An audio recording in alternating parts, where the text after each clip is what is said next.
চারপাশে প্রচুর মানুষের সাথে দেখা হবে, অনেক ভিড় ঠেলে এগোতে হবে, অনেক রকম কথা কানে আসবে। শুধু আপনাকে যেটা করতে হবে সেটা হলো ইগনোর।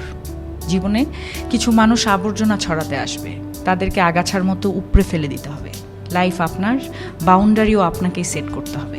নেগেটিভিটি যেখানে দেখবেন সাথে সাথে সেখান থেকে দূরে সরিয়ে নেবেন নিজেকে। শুনতে খারাপ লাগলেও আপনার কাছের অনেক মানুষ আপনাকে খারাপ দেখতে চায়। তারা চায় সহানুভূতি নামক মলমের তলে একটু কাটা ঘায়ে নুন ছেটাতে। আপনি সিম্পলি সেই সুযোগটাই দেবেন না। অযথা তর্কে যাবেন না, বোঝাতে যাবার কোনো প্রয়োজন নেই। আপনার সামনে কেউ যদি বলে আপনি মূর্খ, তাই মেনে হেসে বেরিয়ে আসুন। ওই যে সময় আর এনার্জি বাঁচিয়ে নিলেন, ব্যাস কেল্লা ফতে।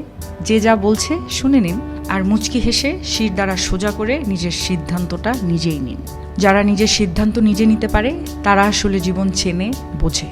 আপনাকে নিয়ে যখন বাকিরা সমালোচনা করতে ব্যস্ত থাকবে, আপনি ঠিক সেই সময়ে গাছ লাগান, ঘুরে আসুন, রং তুলি নিয়ে মনের মতো ক্যানভাস সাজান, বাড়ি গোছান, গল্প পড়ুন, পারলে আরও দুটো সাহিত্য পড়ে নিন, নিজের পুরনো ফটো দেখুন, ব্যাডমিন্টন খেলুন, ছবি তুলুন, চা খেতে বেরিয়ে পড়ুন, নামাজ পড়ুন, পুজো করুন। মোট কথা, তাদের